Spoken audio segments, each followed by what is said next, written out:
I don't know if I told you, I started reading this book called The Alchemist. I think you did like a couple of these ago. Yeah, it's really good. Yeah. What's the Have you? premise? It's. I mean, the story is very simple. It's about this shepherd who goes goes on his, he calls it a personal legend. His personal legend, which is like, a personal legend is your true like desire in life, like what you want to do. And his is to travel to because he had this dream, and he saw this treasure in Egypt or something, and he lived in Spain, so like, and he was a shepherd, and he decided, okay, he met this king, and it's all about like omens and like, I guess in a way it's spiritual, but not. And it's this story that involves a lot of life lessons the author learned and put in his story, and it's like a really good philosophy book, but through a story. It's really cool. It's really cool. I recommend it. I like that idea as like a book, because using real world application and Yeah. mixing it into a narrative, Yeah. you know, I think that's very cool and Yeah, creative. definitely. It's kind of inspired me. I want to write something like that. I feel like that'd Yeah. be really cool. Yeah. I started reading again. I started reading a Song of Ice and Fire collection, which is the book series that Game of Thrones is based off of. Oh, So that's I'm cool. on a Game of Thrones now, the first one. Yeah. But I read it before. I've got like Is three it just books Game in. of Thrones, or is it like more? There's like a Game of Thrones is the first one, and then there's 5 more, I think. Wow. But a Game of Thrones is 800 and something pages, Yeah. so it's like hefty material. Yeah. I'm always so intrigued how like a singular person can create an entire universe Yeah. and world in their mind. within their That's mind, crazy. Yeah. with like thousands of characters and conflicts and Yeah. love and just human struggle and true narrative. It's impressive. Yeah, it really is. It really is. It must take ages to come up with it. Because I started writing like when I was younger, but I would just like, I wouldn't plan. I would just write. Yeah. I go up to like 100 and something pages worth, like just doing that for like a fantasy one I was doing. But you end Did you up. ever publish it? Would I ever publish it? Yeah. But do you Um, still have it? I think I still do have it somewhere. Oh wow. Maybe somewhere. that's because I heard of this. I think the youngest number one bestseller that's ever been was like 16. He started writing this like about these like dragons or whatever when he was like 15, 16 years Yeah. old, and he got like really famous for it. I started it in the ICT rooms in Valley, bro. Oh, wow. Yeah, that's when I was That's doing it crazy. in Did you ever tell secondary anyone? school. Eh? Did you ever tell anyone? I had one of the teachers, remember Mr. James? Yeah, Yeah, I had him like Oh. be my I guess audience reading it. that's kind of cool. Yeah, it was. Yeah. But I was really bad back then. Like my grammar was awful. I didn't know how to Yeah. punctuate sentences properly. It was Yeah. really bad.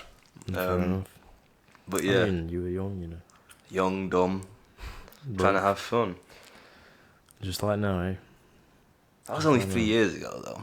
Like, well, 3.5. Yeah, if you think about it, that's not that much. Like, it's nothing. Yeah. But how much can change in 3.5 years is I honestly think like a year ago, I was not who I am today. Oh yeah, for sure. A week ago I wasn't who I am today. You know, it's No. constant change of the self, constant improvement. Hopefully, although sometimes it can get a little worse. Sometimes you need a little worse. You know, For you a can only better outcome. truly appreciate what good you have in life when you experience the bad. Do you ever consider the fact of like every little choice you make leads to a different life? Like even the most minute choice. Yeah. I is- mean, yeah. Mm. Everything happens for a reason. Yeah, that is your point of view. That Mm. everything happens for a reason. Yeah. Where did you get that from? Everything happens for a reason. I don't know. I always just kind of knew in a way. And my mom, she's very spiritual. So yeah, a lot of the things she says, I'm kind of like, okay, maybe, but there's some good stuff that she says which I definitely do agree with. That's one of them. So yeah. Why? What's your belief? I don't know. I feel like people believe in things that help them get through a life which isn't too kind. And so I feel like religion is a part of that. And even though I would class myself as being spiritual, I wouldn't say that I'm overly spiritual. At least not as much as I used to be. Like 2 years ago, I was very much into the idea of spirituality. But now I don't know. I feel more pessimistic. I feel more like one shot, one chance, one life, That's one not journey. good. We've got to change that. No, but it makes everything magic. Makes everything what? So you don't disappoint yourself ever. Well, like, what if this is just it, and then, like, you've got to work within the limited time frame that you have? I wouldn't say that's pessimism. That's more like nihilism. It's The positive nihilism though, because it's not like you're down and out. It's like you've accepted the meaninglessness of it all, but you're using the meaninglessness for good. Yeah, yeah. It has got a word. Just forget what it is. That's the word. Yes. You can always do that if you want. If you're forgetting something. Editing. I was so confused. Were you? Like, what's this I guy had no doing? idea what was going on. Yeah. That actually reminds me of this, because I used to follow this subreddit for psychedelics, mushrooms, and there was this guy like just having a massive bad time on a trip, and just saying like, "Oh my god, I just had the realization that nothing actually matters, like everything I'm doing, blah blah blah." And this comment said something really interesting, which I really like. It was like, "Oh, so you've had the nothing really matters, like, you know, scared emoji, like the scared face." And then he said, "Next time you'll have the nothing really matters, like sunglasses emo." Because it is definitely true. You got two perspectives on if nothing really matters. Like, should you be panicking? Like, oh, what is the point of life? Or should you just be like, whatever, you know? It's two sides of the same coin, isn't it? Yeah. Yeah. It's all about your perspective on the, I guess, mortality of the situation at hand. Yeah. I guess would be the best way to put it. Hmm. But I do believe that is, like, one of the factors in a whole myriad of factors as to why people cling on to religion and maybe spirituality to some degree as well. Like, the chance to live beyond life itself, you know, an afterlife or a greater beyond to a spiritual connection and deeper consciousness, you know. Yeah. Getting deep. Right? I just can't help myself. Honestly, I I can't. was trying to keep it light and casual. Honestly. Because this is what's always going through my mind, right. mate. This mind here, Yeah. it's like, it's buzzing all the time. And so when I'm in front of a microphone, I'm like, I've got to get this out somehow, don't I? It's the perks of being productive. You know, your mind is constantly racing, just constantly ticking, like every minute of the day, like that. It's like you just can't stop. When you're going to bed, it's like you're still thinking about what happened today, what I'm doing tomorrow. What happened a year ago? Yeah, what happened? God, memories keep you up at night. It's like, I get you. It's but there's positives. There's positives. Bloody cycles, huh? These bloody cycles. Well, think about the people who don't. Think about the practicals, the people who have less energy in their, mental energy. Like, I'm sure it's much more calm. It's much more calmer, but also you don't have any good ideas ever because you're never thinking. I mean, you never know what you want to do in life. You never. Yeah, but I don't know what I want to do in life. I've got a whole range of ideas. You've got ideas. You want to be an actor. Yes, I do. But you want to go into that finally? Oh, about going into acting? Yeah, I suppose so. I'm really gonna have to push myself to get some good grades for this. Go for it. Like, just 112 UCAS points is what I need. Okay. Which one do you want to go to? Manchester Met. Right. Like, I feel like outside of London, Manchester would be the best place for creativity, like a creative hub, especially for like acting, you know. Yeah, Manchester's got loads. Yeah. But 112 UCAS points, that's like BB. Oh, I mean, I need like a BBCE. Because I've been doing a EPQ as well. EPQ. Yeah. Alright. Because I honestly think psychology not looking too good, but maybe revision will help. No, you've still got a year. Still got a year. Like, honestly, second year, I think my predicted for the end of the first year was a CDD. CDE. What was the E in? CDD. Oh, sorry. CDD. CDD. Yeah, you're smart. No, but like, I turned it around to an ABB or AAB because EPQ I got C in. So AAB from just 1 year, you can easily do that as well. Easy. Yeah, these 6 weeks aren't really a break. It's more like an opportunity to Revise. Yeah. Yeah, that's good. collate Easy. information. Yeah. Acting, though. What do you want me to speak about, or what makes me interested in it, invested? Yeah. I feel like my personality just leans towards going into that field, like Yeah. upbeat and Yeah, I can see that. like I said, I used to write stories even during like the end of secondary, so I feel like it's a natural progression for me to want to be a part of the storytelling world. Did you ever do anything similar to acting, like, in the past? Or is it just... No, I've just always been interested. Mm. Always been interested in it. Yeah. Have you ever been close to a set or, like, been on set? No. It's a very interesting, peculiar experience because especially when you're, like, in front of cameras, because I did it once, one of the jobs that I had. It was, like, 7-8 people, like, with lighting, like, making sure every inch is perfect, and you're so scared to mess up. Yeah, I'm sure it's strange. God. Yeah, imagine just being a top actor, like, there's so much pressure on you. Just... It's like everything else. It's groundwork first. Yeah. You know, you just gotta get through what you gotta get through. Deep.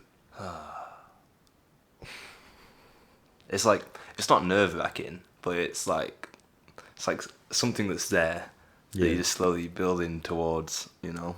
Yeah. Is it as nerve-wracking as this? No. Yes. More so. Yeah, More that's so. definitely more so, because it's the pressure of actually succeeding. Yeah. Like, if you mess up here, it's like, oh, Yeah. it's alright, we can cut it out, But that's my future. Like, I'm or at least excited what I for you, want I'm to do with the excited for you. future. Yeah. That'd be... I think you can do it. Well, thank you. It's gonna take a lot of hard work, and I'm a lazy person. Like, that's something that's just true. Like, I'm an incredibly lazy person. The only thing I can really recommend for you is find your why. You know, find a reason why you're doing it all, because there is obviously a reason, and just make it obvious to the surface of you. Like, say to yourself every day, like, okay, how much do I want this? And why do I want this? And I'll, like, push you through it. I've got a very big reason why I'm doing all this. I think it's a reason I'll never really tell anyone. It's a reason I'll never tell anyone because it's very private to me. But I've got, like, a very strong reason why I'm doing all this. And that's just what you gotta find as well. Something that, like, even on the lazy days, it's like, you remember why you're doing it, you know? Like, you see the target, you see the goal. Or if it's something you're trying to run away from, you're like, I'm not that anymore. So yeah. A man of mystery indeed sits across from me in his leather jacket. He shall never know why he does what he does. Yeah. But it is. Sorry to cut you off there. It's I was going to say, it's funny how we were discussing this another time, like, grades dictating where you go. Like, I just feel like it would work so much easier is in, like, an interview process, right? Yeah, you're only saying that because you're so charismatic. Yeah. And I could, charm the absolute pants off of somebody, but Yeah, no. I feel like, so, an interview is much more indicative of who you are as a person and what you're trying to get out of the subject that you're choosing to pursue, rather than a set of paper with some answers, Definitely, I agree. It's like this year, obviously I've been doing this, but it's not like I've not applied to a part-time job. Because I have. there's been desperate days where I've been like, fuck, just want a job, man. I just really need a job. This is pointless. So I'll go on Indeed and I apply to a bunch. Like I have applied to a few jobs this year, but like I think because my employment history has been so like gappy.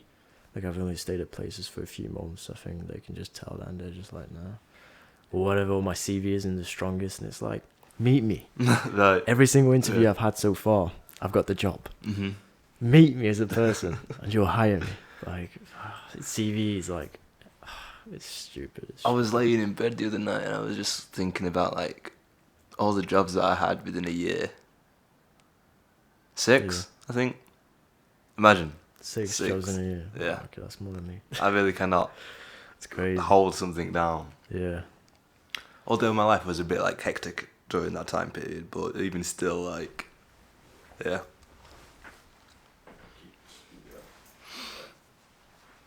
I think mainly because I probably just wasn't passionate and I didn't know what it was that I wanted from those jobs.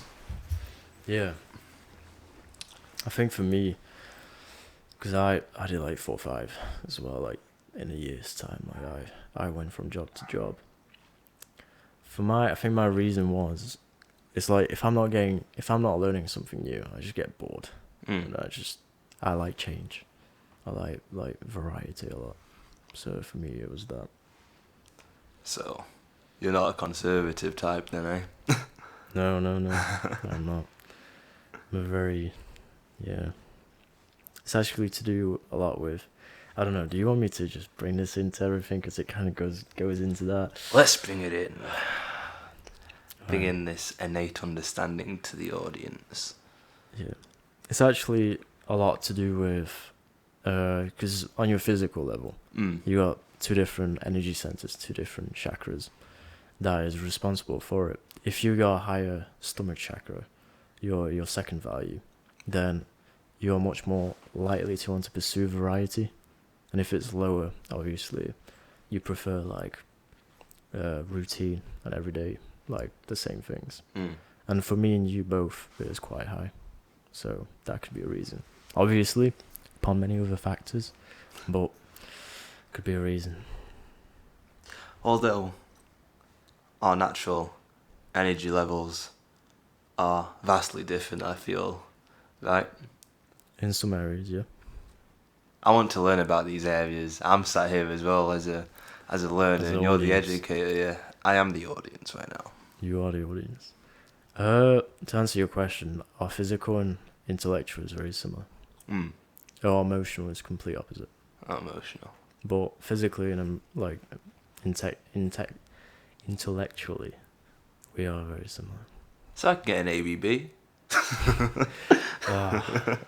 It's not about intelligence. You know, if you're a productive, if you're a high mental energy kind of person, you're not more Intelligent. Yeah, it's nothing to do with intelligence or performance. So, no. No, of course you can. You just got to try. It's about trying. I don't think I'm naturally smart. It's just because I try. You didn't try.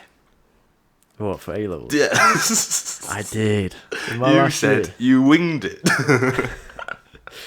No, I winged my exams because I was just like, like, what's the point of being stressed about it? But I did revise a lot for the last like half 7 year. months, 8 months. Yeah, I got proper try. First year I didn't, Yeah. but that was COVID. Like, We did come up with a weird time, didn't we? yeah, Like half of our like first year towards the end was cut off into online learning, yeah, it did. which was strange. Seems like so long ago. COVID. Yeah. No, it does, doesn't it? I mean, it shut the entire world down. Like, it's a once in a lifetime kind of thing for the world to stop in today's day and age. And yet we lived through it. The world stood still for a couple of months and then just like it was never there. Here we are, sat discussing it. But the ending to COVID was so weird. Mm. Because it just kind of just stopped. It's not like it ever disappeared. Yeah, it didn't disappear. The war came in, like Ukraine and Russia. There's always something new. And like, it's almost like the only reason we had lockdowns and the only reason we had so much restrictions is because COVID was so trendy and popular and easy to use. But as soon as something more interesting came, it's like the laws changed because it became less relevant. Yeah, That's what always happens, though. it's crazy. Like, every event has its time to shine, and then something new comes along to knock it off its pedestal. I mean, even like the protests during lockdown, like against COVID, you had the whole BLM thing going on, which literally took over the world, and Yeah, that was crazy to just witness. yeah. And then Did it happen much in England? Because I didn't see much Yeah. process. Really? it happened a lot. Wow. I know people from our school that went to like protests in cities and stuff. Oh, that's kind of cool. I wish I went to one. Like, that would have been an Yeah. experience. Me too. But hey ho. Yeah. It's mad.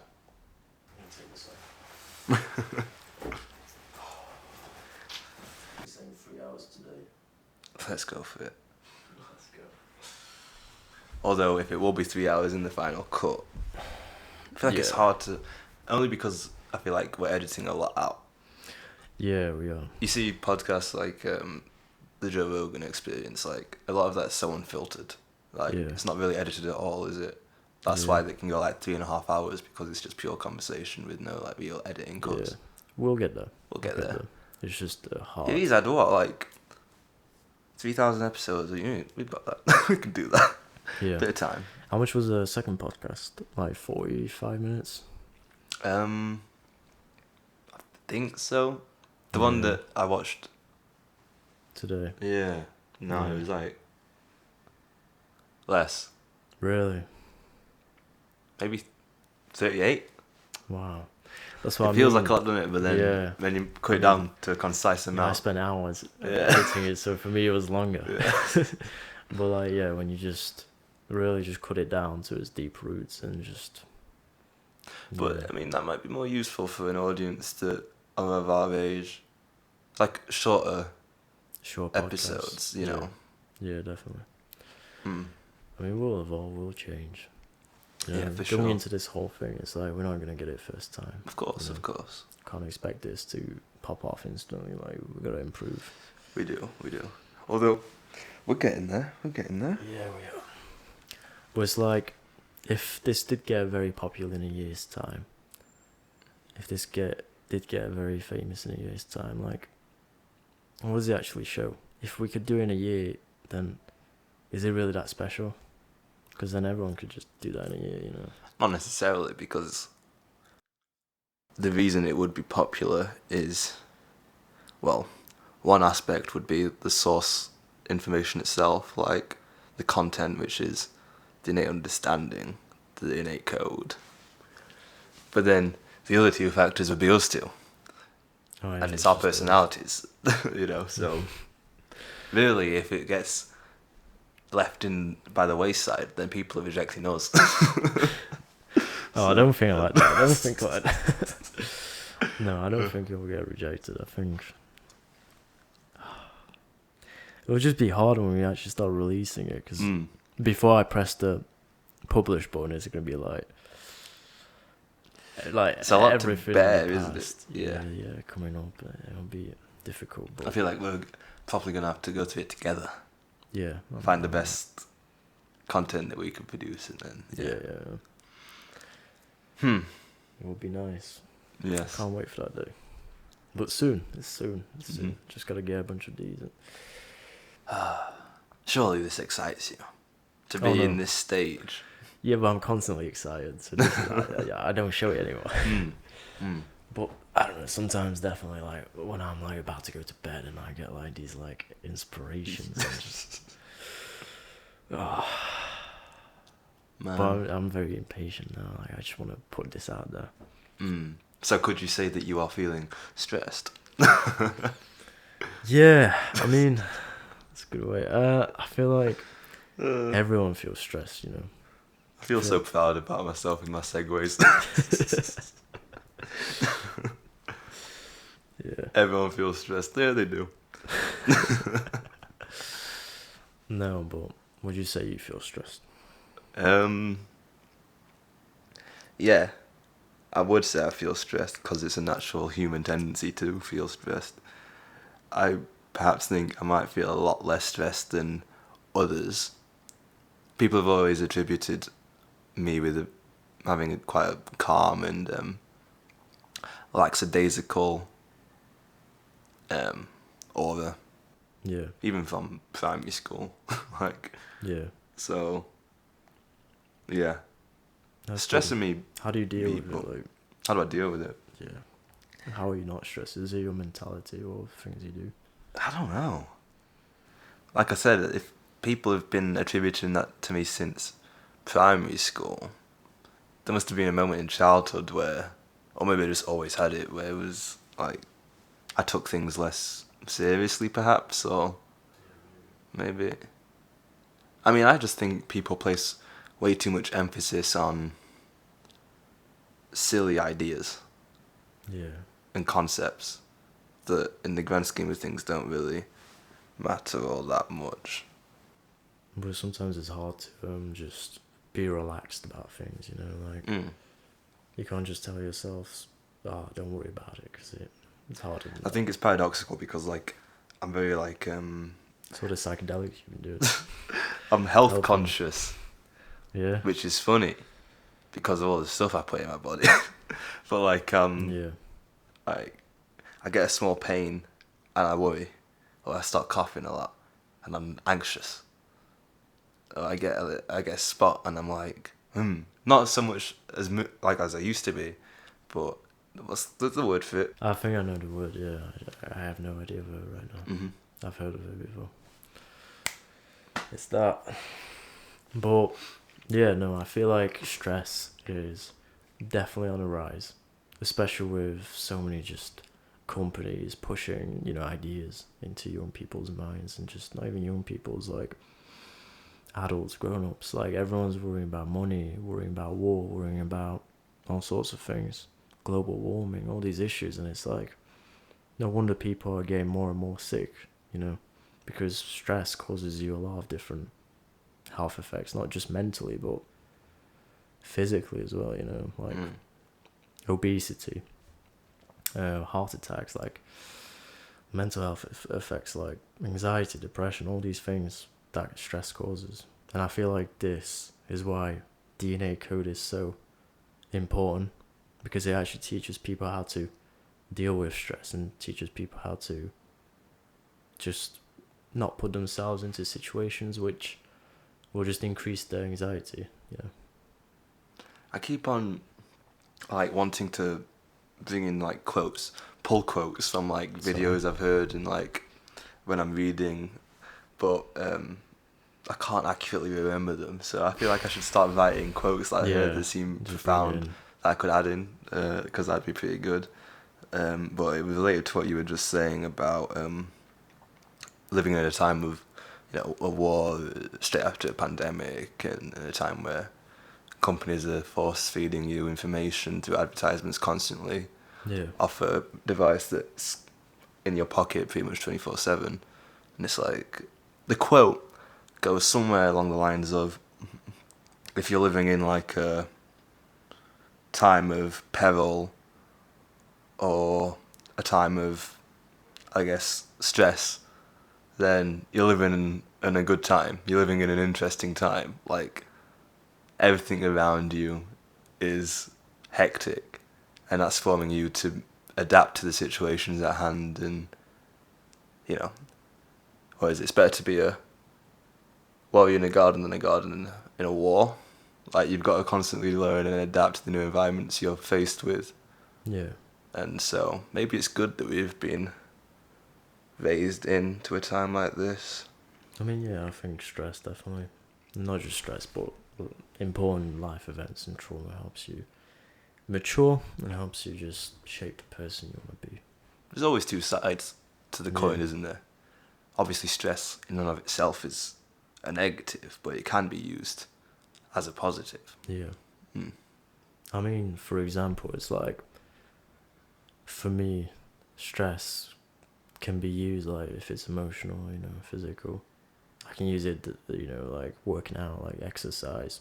That's a massive thing. It just fuels your body even if you're low on energy, even if you're tired, when you get stressed, when you get like angry, you can feel yourself just this like increase in power, this overwhelming feeling, and I feel like that's why stress can be used in a good way as well. But yeah. Yeah. Yeah. But as I said, one thing the innate code is probably the best at. Probably bad. The reason it's better than like most psychological theories is because it teaches people with all sorts of backgrounds, with everyone basically, how to deal with stress. How does it educate them? Well, the innate code takes a lot of things that stresses out an individual, like different environments, different situations. For example, people who are more conservative are more stressed about the constant change in their environment, the constant shift, having to get ready, not having enough time to really prepare, or like having to rush into things. These things stress them out. And if, they're going to work a 9 to 5 job like 5 times a week, and they're constantly just putting themselves into these sorts of environments, long term, that is not going to be sustainable. That is going to cause them to truly build this stress up, and prolonged stress, as mentioned, can have horrible health effects, not just mentally but physically as well. Obesity. And so this could be a true game changer in terms of how people choose to lead their lives, essentially. yeah, definitely. Yeah. Since our last podcast, when we talked about your vocabulary, I downloaded this app.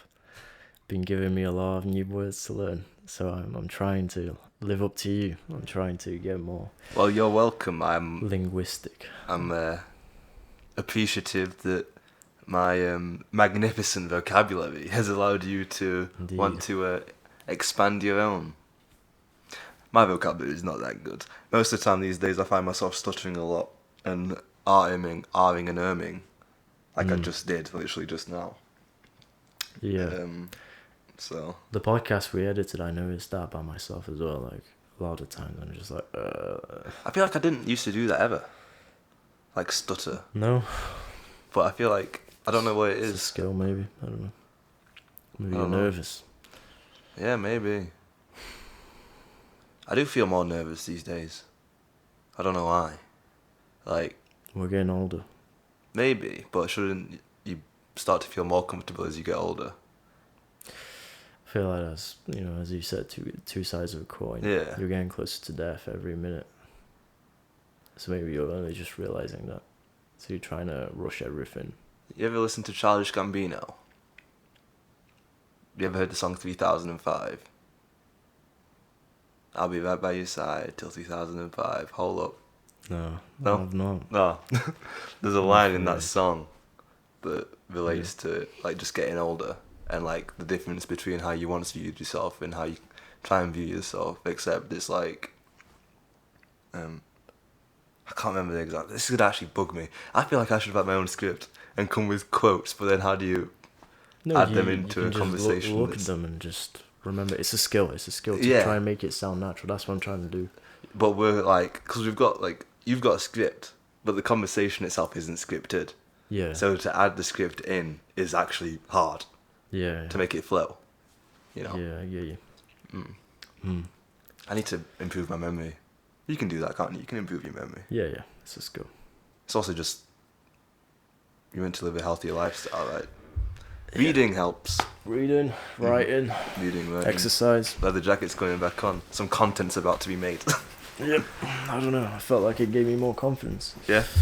Yeah, but it just makes a lot of noise. God damn, I should have brought mine. Have you got a leather jacket? Yeah. I was literally wearing it yesterday. Oh shit, we should be buddies.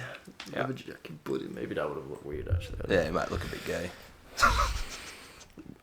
What? No, if two men are wearing a leather jacket, something's going on. Yeah, true. Unless we're bikers. Yeah. It's allowed. I don't know, I've never liked the whole biker gang perspective, the whole biker gang aspect. Have you ever, see what I just did? You ever watched Sons of Anarchy? No. Damn. It's a show about bikers. Yeah, Very I've good seen show. a trailer a few times. Mm. Anyway, let's get back on track. I suppose so. Yeah. It's pretty cool. The innate code.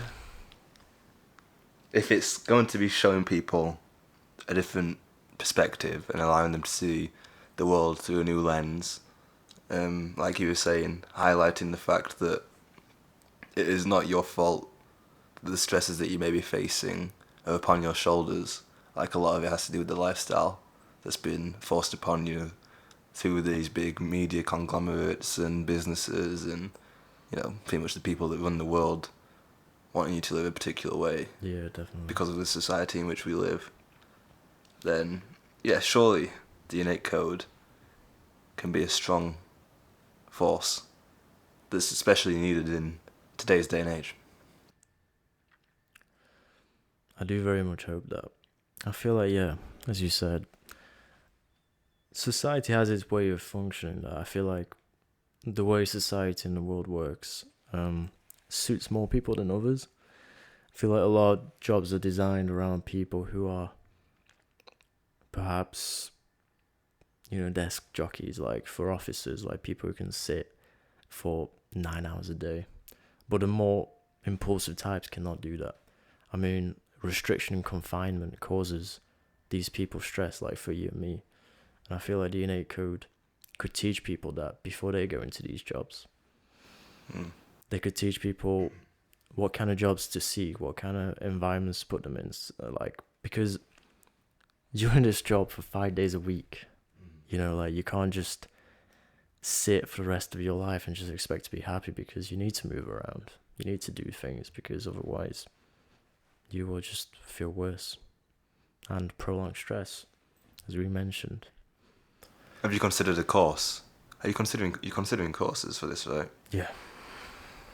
Therefore, these courses could lead to people deciding to pursue different career choices, I imagine, depending on... Yeah, yes, definitely. Yeah. That's going to be in there. I'm not just doing this to make money. I know. I'm doing this to actually change the world. To change how, the education system functions, how jobs function, how employment functions, how just everybody functions. And we're both... Oh, sorry. Sorry. We're both on the same wavelength with this. Yeah. I feel like this year my mental health has improved a lot. But it's also been very hard at times. But it's taught me a lot. Do you think your commitment to this project has bettered your mental health because you've managed to focus on something? Yeah, it definitely gave me a direction. And allowed me to not drift away. Because I feel like that's so hard nowadays, to just drift into drinking or drift into drugs or anything really, any type of addiction. Yeah, it links to literally what we were just talking about, which is the big companies wanting you to live a particular type of way and products constantly being offered to you. Like, if you're a young person now these days who's encountering a lot of stress, then corner stores offering cheap nicotine, and in the form of vapes, the amount of so things, harmful. The amount of things out there that people use as coping mechanisms, such as nicotine, such as alcohol, is so available. And unfortunately, many young people, many people, many adults as well, just think, oh, these aren't that bad because they're legal. The government isn't looking out for you. The government does not care about you. They just want you to buy their product. They just want to make money off you. That's all you are to their eyes, And I don't think we're seeking to discredit people who do, use certain things to ease their suffering at times or to make themselves feel more at just ease in general, because everyone's got the right to do what they want at the end of the day, right? But I agree. I don't think it's their fault. I think it's just a miseducation about these kind of things is what causes people to wind up like this. Because not gonna lie, even in our age, I thought it would have improved until I started working and I started seeing people, but smoking is perceived as cool. And these young people are going out there trying all these things like drugs at uni, like uni life, like drinking. Normalizing all these negative coping mechanisms is just such a messed up thing to do, man. And the reason these people are doing it is because they themselves are addicted, and if they get everyone else addicted, they'll feel less bad about their lives, less embarrassed, less shame. Perhaps this also links in with just our generation's lack of self-worth and self-esteem due to technology and social media.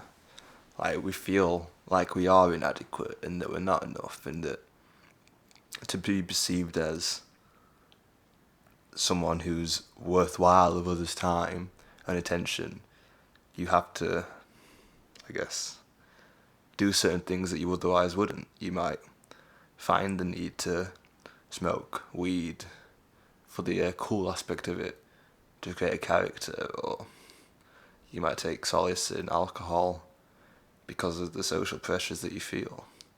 Yeah. Likewise with any other drug or stimulant, So I think many people misunderstand why they use these substances and these stimulants, and I think people just misunderstand addictions in general.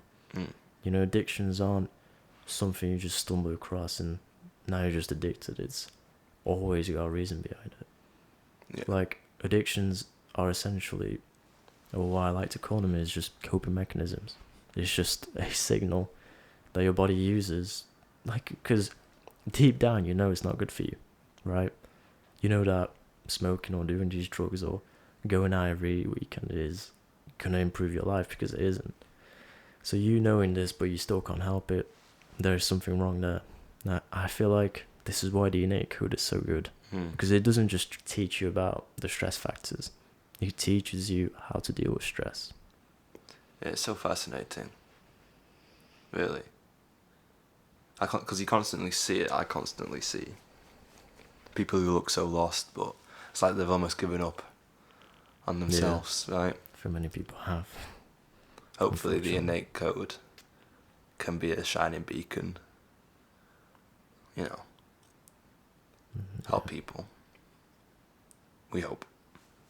Imagine a world where addictions didn't exist anymore, where people weren't just struggling constantly, and just imagine where everyone was happy, where we didn't spread all this hate and misery onto other people due to our own emotional dissatisfaction, and we just kind of came together in peace and just evolved into something beautiful.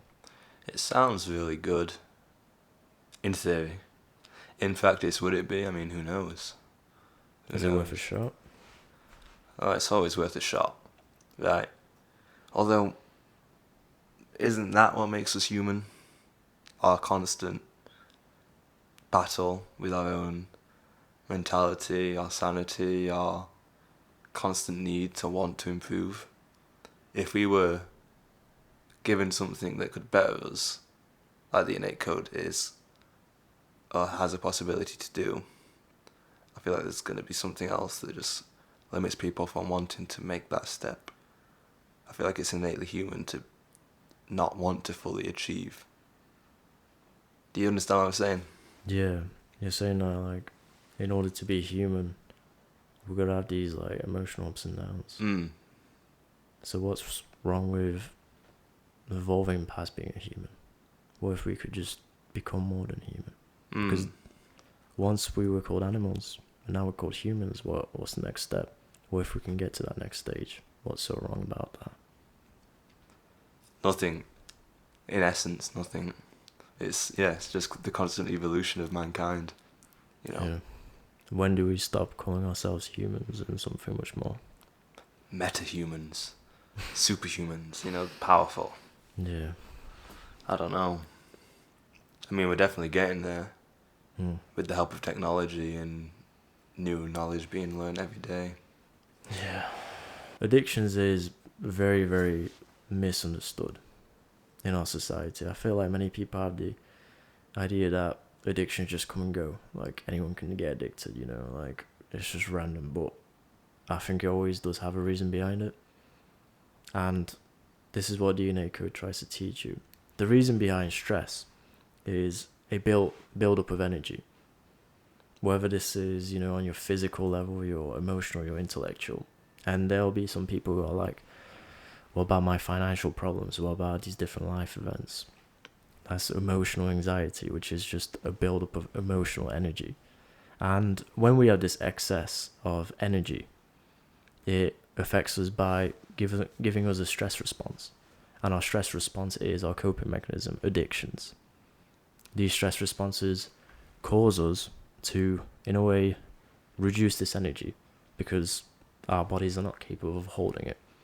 So by, you know, initiating a stress response, as in making you more angry, so you're releasing this through your physical, or even eating, for example, that's pushing the energy down as you're swallowing it. It's getting rid of that energy in a way, or, you know, porn, masturbation, social media. These are all just a way to cope with this stress, this excess of energy. But I think there's a difference between coping in a good way and coping in a bad way. I think different people cope in different ways, and there's a healthy and an unhealthy way. For example, would you say you cope with stress in a healthy way? Not particularly. No. This is what I mean. The way I have all this energy, right, is not because I'm any more than you. It's not because I'm any more special with you. It's because I'm coping with stress in a different way. I'm coping with this energy in a different way. I'm using this energy not to drink. I'm not, or just, you know, social media or anything. I'm using that stress because stress can be good. Specify the methods of which you use to maintain this healthy side. So, I build up physical energy and emotional energy a lot, like very fast, right? The gym, or just going on a run.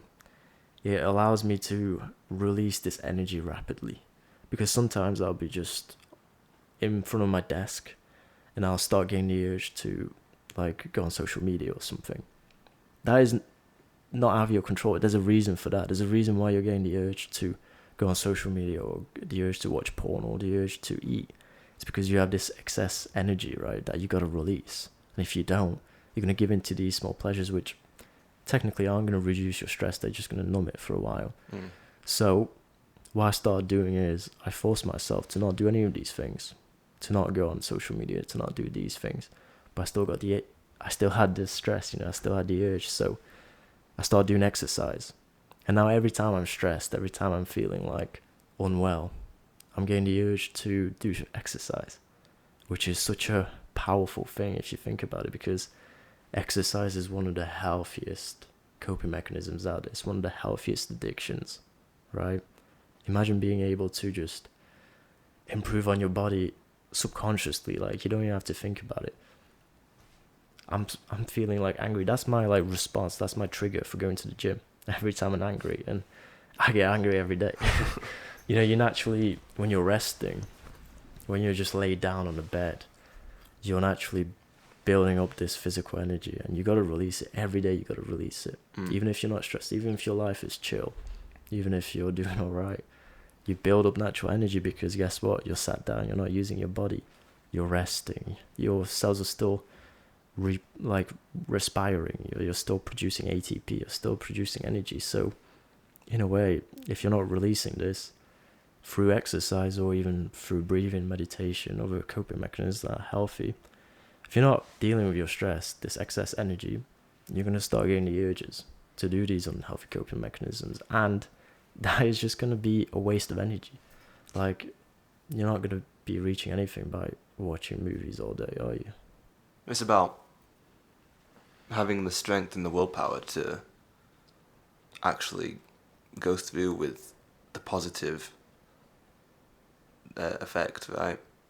Yeah, it's the easy way to, like, yeah, it's more convenient. It's the convenience that is what gets us, and it's not helped by the fact that we are in an ever more like reliant. How do I say this? A society that's just getting ever so more reliant upon convenience. People Yeah. don't need to leave their house anymore because they can interact over social media, over video games. That they don't need to go shopping anymore. They can get their shopping delivered to their house. They don't need to go to the cinema anymore to have social interactions and social events because they've got streaming subscriptions on their TV. I know, you've got Xbox, you've got all these things, so you're not going out anymore. Society is constantly evolving to make us more isolated. Yeah, and in the same way, just putting us further back ahead. It's a paradox. Yeah. Yeah. We're evolving technologically, but I guess devolving mentally, spiritually, emotionally. Yeah. No, I do agree with you. I definitely think people choose these coping mechanisms because they're more convenient. That's why people go for unhealthy coping mechanisms. But you gotta realize a fundamental law of the universe, and that is anything that is easy, short term, but making your difficult harder in the long run is much worse than seeking things that are easy long run but hard in the short term. And you gotta find that thing that is hard in the moment, but you know it's gonna improve your life. The best way to do that is also to find your reason why you wanna just improve, because you gotta realize it's gonna make you happy in the long run. And these easy coping mechanisms aren't. There's always got to be a why. Otherwise, Yeah. what's the point? Find your why. That's the most important thing. What's your why? That is private. Understandable. I'm in a way. The reason I know all of this is the innate code didn't teach me this. I taught it the innate code in a way. I used to deal with like a bad addiction, which I don't like talking about, but I don't want to go back there. Yeah. And that addiction led me down into a very dark path. And I got out of that dark path. But it's also brought the thing is like I went through due to that addiction. Like I think I hurt my inner ego a lot. I hurt my inner self, like the things I would do for the quick pleasures, and I felt like a lot of shame, a lot of guilt. And one day I kind of like promised myself that I would like never be that. I would try every single day. That's what wakes me up every morning. That hits deep. Yeah. It hits an emotional chord within me. Because I've struggled with a lot of different things. And so... Success isn't always pretty. No, of course not. The most broken people get the most successful. In a way. But yeah. It's all about the why. And it's all about the... Yeah.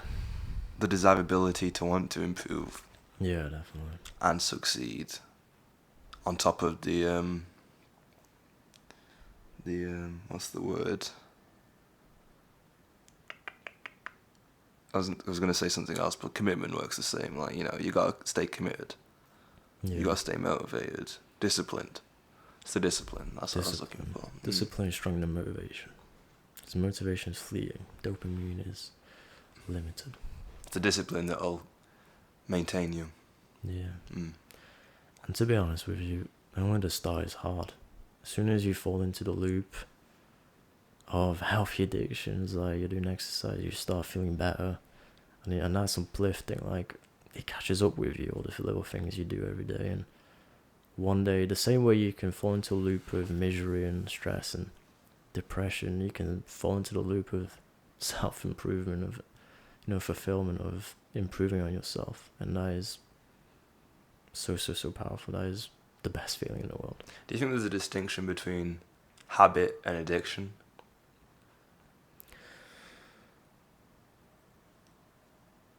Yes, I feel like habit is something you do subconsciously, and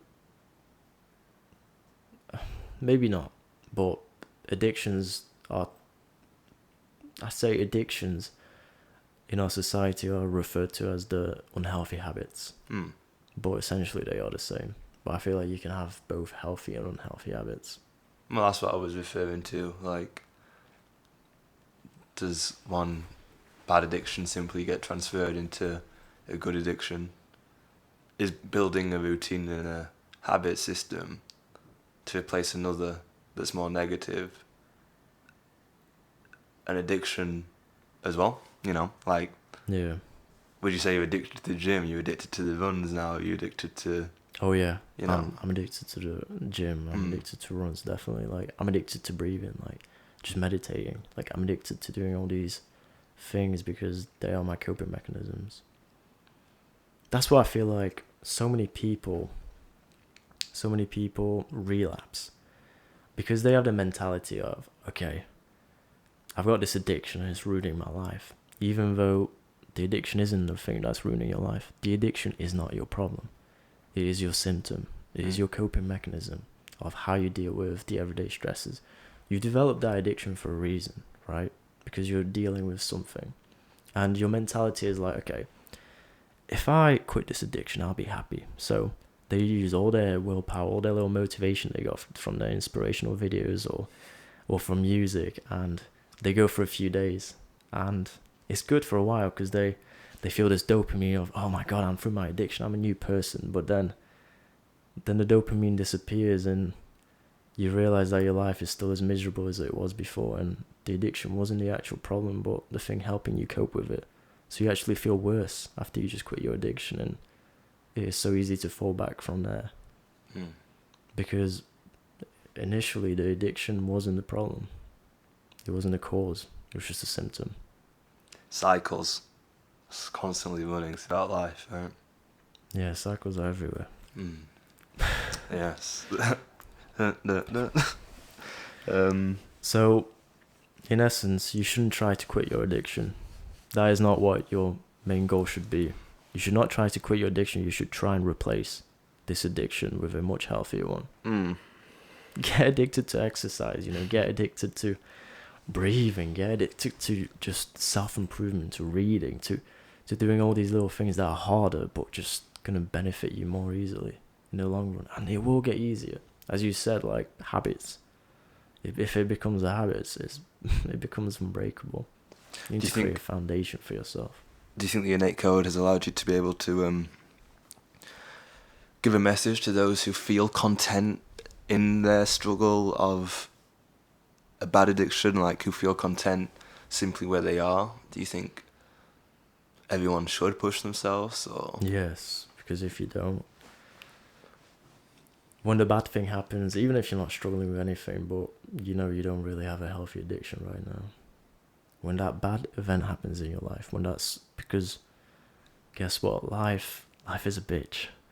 Life throws stuff at you, and when that bad event happens in your life, you will spiral out of control and have no self-control whatsoever.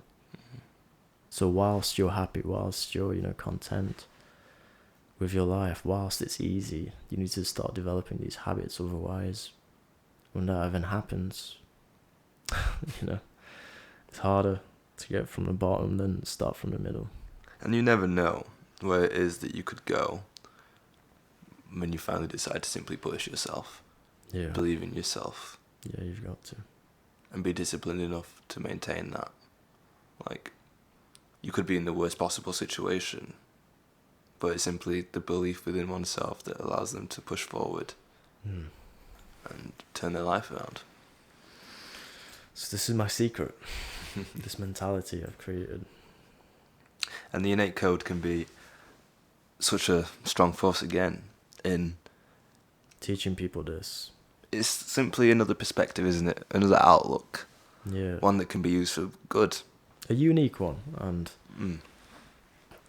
it's just a tool, I guess. It'll work for some people, it won't.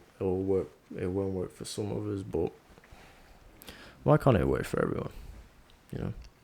Yeah. Because the innate code is so adaptive to everyone's different type, So it's very descriptive. Yeah, and it could be specialized to you in a way. and teach you the things that is personal to you, and it'll work for you because of the amount of research that has been done on it. Yeah, but why did I find it? Why me? Well, if we're going off of your perception of life, it's because you were meant to find it. Yeah, but why me? Everything happens for a reason, right? Yeah. Yeah. You see, in my perspective, you finding it is pure coincidence, and you're a jammy little dodger. Really? Yeah. No. But I don't know. Do you think that makes me more pessimistic, or do you think that it simply makes me... It's just your viewpoint, I don't know. I feel like that's the most rational part of me. Every other aspect of my life, I hate rationalism and Yeah. logic-based thought, Wow. prognosis. Yeah. Like, but that, like, I don't know. I tend to run with the idea of coincidence. So as I said, like, when I was saying these unhealthy addictions, these coping mechanisms aren't the cause of your problems. They are definitely adding to your problems, but they are not the main cause. And when you replace these with healthy addictions, like exercise or breathing, and if you're using that to deal with your stress solely, then it won't add to your problems. It will just improve your life, and slowly you'll transition into also improving the main cause that was causing the initial addiction to develop, you know. And that is so powerful. In a way, as I was saying, it's a very selfish, altruistic viewpoint on wanting to improve the world, because in a way, if I improve the world and people are happier, they can also treat me better, and that will just improve my life in general. Of course. I do want to help people. I do want to... It's kind of like a selfish, altruistic vision, because if I help people and improve the world, then the world will be nicer to me as well. Of course. And I'll enjoy it even more. Would you want to be remembered for being someone who paved the way and did good? And, yeah, I mean, you know, of course, some recognition, but I'm trying to work on that. I'm trying to not let that be my biggest why, but obviously, that is a part of me as well, yeah. whenever people compliment me and praise me for my outlooks on certain things and just the way I view things sometimes, obviously it makes me feel good. And it makes me want to continue to do good things, right? Positive reinforcement. But yeah, there's always that selfish desire to, I don't know, once you start to know that what you're doing is having a positive effect, you're going to keep on wanting to do it. And a certain part of you is getting off on the fact that people are enjoying the message that you're sending. Yeah. It's a strange little balancing act between being a truly altruistic self and one that's, I don't know, benefiting from the altruism itself, I suppose. Yeah. It's the fine line of wanting to be truly altruistic and seeking pleasure from others viewing you as being truly altruistic. You know, it's another part of just being human, isn't it? Like, Yeah. Because does true altruism exist? Can you truly be an altruistic person No. without wanting some benefits on the side? I don't think so. Yeah, me neither. So. Me neither. There's a level of a degree of egoism, of selfishness in everyone. For some people it's different than others, but it is definitely present in everyone. And the beautiful thing about the innate code is it can numerically show you what percentage of yourself is egoistic and altruistic, which can be used in a good way and can be used in a bad way. I feel like it'll be a bit unfair to see the people who are more selfish naturally and to judge them on it because they aren't actually like that, but it's just a part of us, you know. Sometimes we need a selfish leader to push us through the hard times because, you know, we need someone emotionally strong, but we also need people sacrificing themselves for other people. I don't know. The fact that the innate code can offer such concrete and precise information and statistical data rather. It's a really big deal though, in actuality, Yeah. because like you've been saying, your biggest fear of the innate code is it being placed in the same kind of thought bubble as things like horoscopes and astrology, things like that. Yeah. Except none of that can offer precise numerical data about an individual. Yeah, that's true. We ain't messing around here. We're not generalizing. We've got the statistics. That's what I mean. Every single type is unique, and their own value. It doesn't mean if someone's impulsiveness is a 10 and someone's impulsiveness is 99, and it just so happens that it's applicable for every single individual of that type. It's like they're complete different types. Like they can't be generalized. That doesn't even make any sense. They're the opposite people, So it's not some vague description like horoscopes. It's not the bomb effect. It's just pure truth. And that's a beautiful thing. In a world that's so clouded with abnormalities and deception and lies, the pure truth. It's something very hard to find these days. Indeed. Although the innate code can truly offer that. And that is a beautiful thing. It is. It's nice.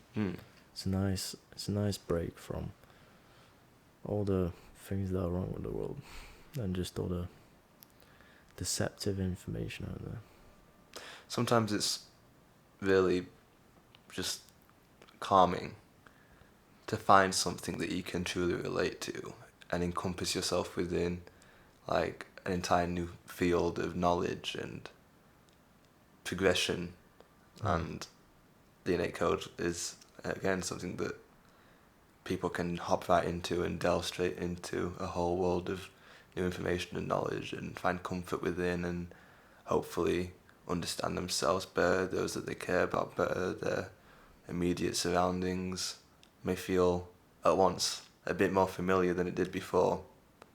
And offer a bit less confusion in the world. And we all need that at the moment, Yeah. All definitely. of us. For sure. Yeah. Clip. Yeah. I think it is a bit unrealistic to try and live your life without stress. Because, for example, there is certain positions of power, such as being the CEO of a big corporation company or stuff like that, which comes with natural stress. And if you just live your life according to avoiding stress, you'll never truly reach any success in your life. And I feel like that's why the better you are dealing with stress, the more healthy coping mechanisms you can develop, the more successful you can become, because you're not relying on the universe giving you an easy life. You're making your own destiny. You're making your own future, in a sense. And not gonna lie, life can be a bitch, Life will throw things at you which is not always in your control. You can't always just improve your life. You can't always do things like some influencers say, like Andrew Tate, for example, or if you don't want to be stressed, if you don't want to be miserable, just improve your life. There's certain things like your financial life, your relationships with family or children, like there's things that are out of your control, right? The only thing that is in your control is your symptom to these problems, how you deal, how you react to the world, how you react to the things that are given to you naturally. And therefore, I think rather than relying and trusting the universe to give you what you want it to give you, because it won't always do that, you got to develop ways to deal with it, in a healthy manner. I think I got like 3.5 hours of sleep. 2.5 hours sleep. You? No, me, 3.5. I think maybe. I've got That's bare not... energy. I don't know. To say that I only got that.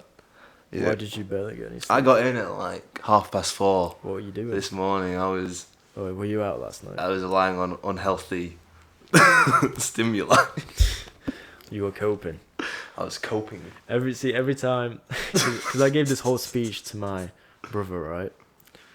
Every time, like, I'll be on my phone sometimes, because sometimes, not gonna lie, I'm not perfect. Right? Sometimes on Snapchat, there's those little stories. Yeah, doing the odd that scroll. sometimes, scroll, like, subconsciously, my brain just wants some unhealthy. And my brother will catch me and he'll be like, "Are you coping?" I'm like, "No."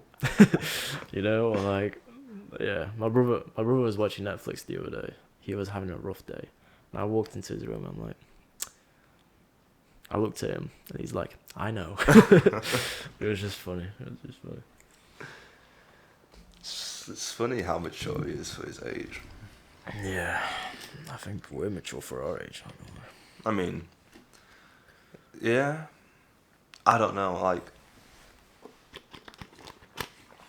I've surrounded myself with pretty good. I've surrounded myself with so many different people, with so many different age ranges, that I don't even know like what the normal is anymore.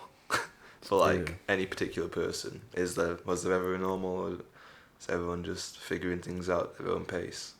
Yeah, I don't know. I don't think you'll ever really. No one's 100% figured out. I think it's much more easy to define someone who's immature than it is to define someone who's mature, because just because someone's not immature doesn't per se mean that they are mature. That's true. There's a big leap between the two, I think, and it takes time to get there. Yeah. It's easier to spot an immature person than a mature person. Yeah, for sure. I think most people are in between these two things.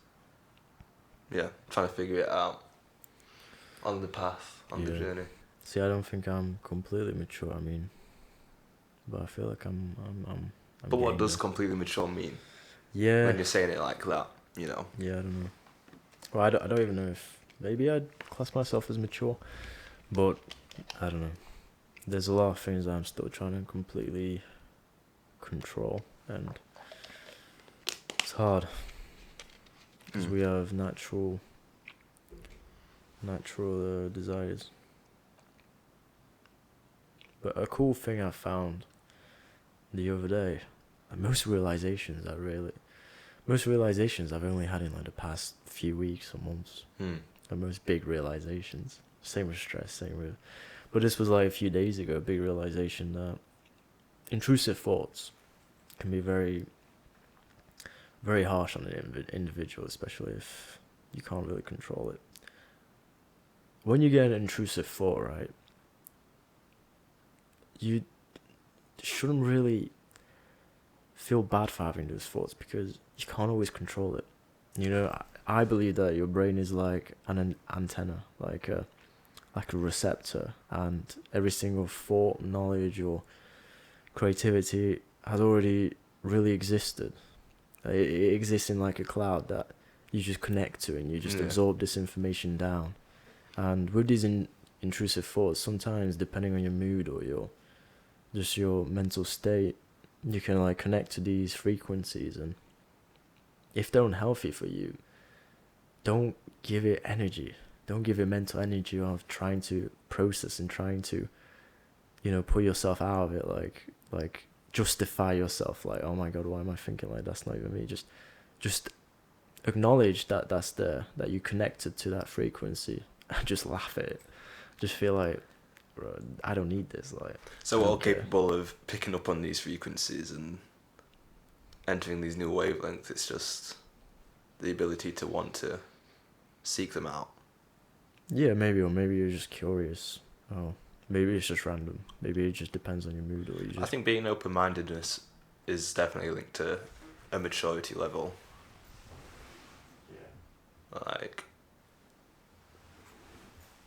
I feel like it's far more common to encounter not necessarily a completely closed-minded person, but someone who's very settled in their ideas and beliefs, than it is to find someone who's consistently willing to want to challenge their own beliefs, their own thought processes, and wanting to seek new information. Because for someone like that, it's a person who's willing and able to completely allow themselves to claim to be wrong in certain situations, to say wholeheartedly that they can admit to being inaccurate in certain situations, and Yeah. you know, I mean, it's far harder to do. yeah. Some things that you connect to is definitely something you got to address. Like if something is bothering you deep down and you feel like it's having an emotional like impact on you, then you gotta figure that out.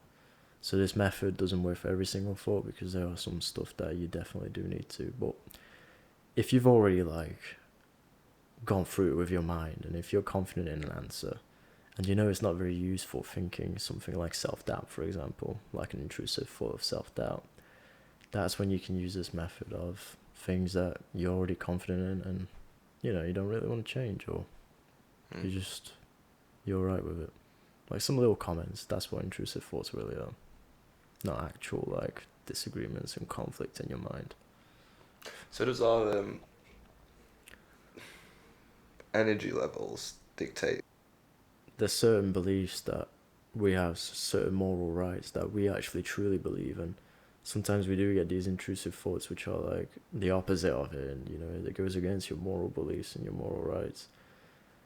I think if you're truly restraining yourself, and you know you're like putting a conscious effort in of like knowing this is not right, then yes, that's not you. That's just intrusive thoughts, and that's stuff that you gotta really go deep down within yourself, and you gotta like search for your beliefs, like write it up somewhere. Like what I created is, I created this belief sheet. Like I have rules for this belief sheet. I only write my beliefs when I'm feeling irrational, when I'm not feeling under emotions. And if I write something on that belief sheet, that is my belief. These intrusive thoughts can come, But these emotions can come, but that ain't changing because I can only change that belief if I'm rational and no emotions are like how are you attached to able it. to truly determine when you are completely rational? When I'm calm, when I'm just not super happy but not super sad, when I can just think logically. See, that's a concept you can't see. This is where we are different. This is our emotional. I can completely detach myself from my emotions. You can't do that. That's the crazy thing. For a lot of this conversation earlier, Yeah. I was getting emotional when we were talking about a lot of things, and I felt like it was very hard for me to like maintain not showing the emotion, and I felt Yeah. like I was showing the emotion. That's you. But You I can't can't. detach yourself. I can. This whole time I'm not feeling any emotions. Or I can feel emotions, but I can suppress it so Goddamn easily. psychopath in a leather jacket across me. Yeah, that's the thing. Like I feel like sensitives, they're colder emotionally, and like psychopathic tendencies because of these emotional temperaments. But I don't think it's a psychopathological thing. It's just normal for people. So the way that we view psychopaths, if linked with the innate code, would be completely wrong then, because it'd be far more likely for psychopaths to be a sensitive who's able to detach and feel the emotion. Yeah.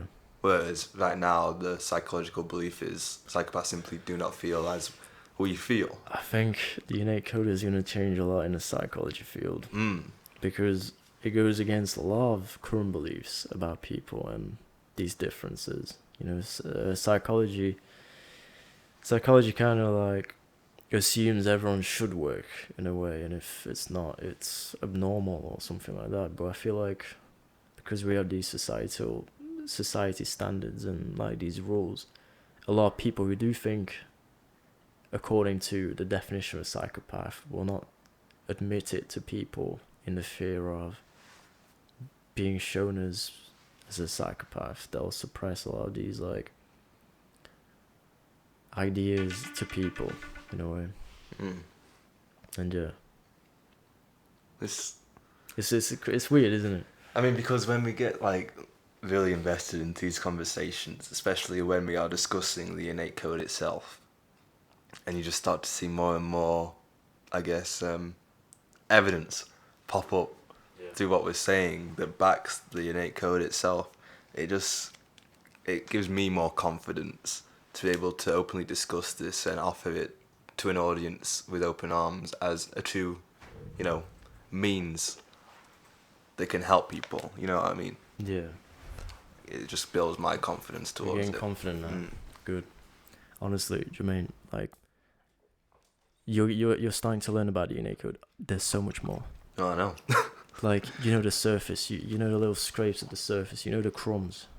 Like, up here, I just want to share it because it's so crazy, it's so mind-blowing. Like, that's why I'm doing this, that's why I'm so committed, because honestly, like, the innate code is going to help so many people. It's going to change the world, like, revolutionary. When we were pulling up outside today, and I was like, I just kind of fell into this. It was as if I opened a door and you were there to usher me in. Yeah. At first I thought it might be a simple house, but now I've learned that this door was in fact a ruse. It was a door into a maze. A very, very complex, complicated maze Oh, yeah. that goes on for many, many miles. Yeah. And It's you gonna were take there a right in long front of time. me, ushering me in, and as I went to greet you, you were no longer there. But I could hear your voice telling me to push forward.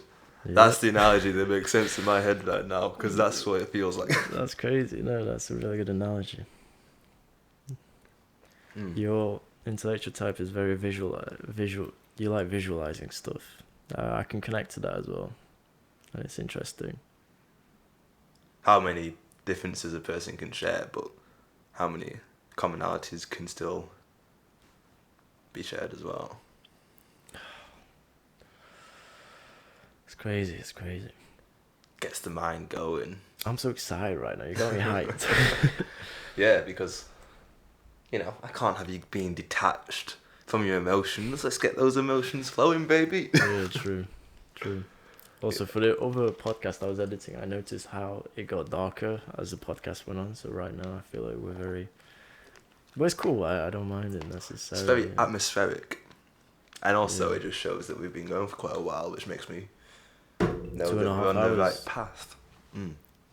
A final part to this, which has been a very long and complicated podcast today. It's been weird, honestly. Yeah. It's been weirdest so far. It's been good though. Yeah, it's been fun. I think it's probably the most just fun I've had, without it being like a fun out of a deep talk fun. Yeah. Like the difference between just having fun at the start and being like, oh, this is strange, and just being able to relax back into it was fun. Definitely.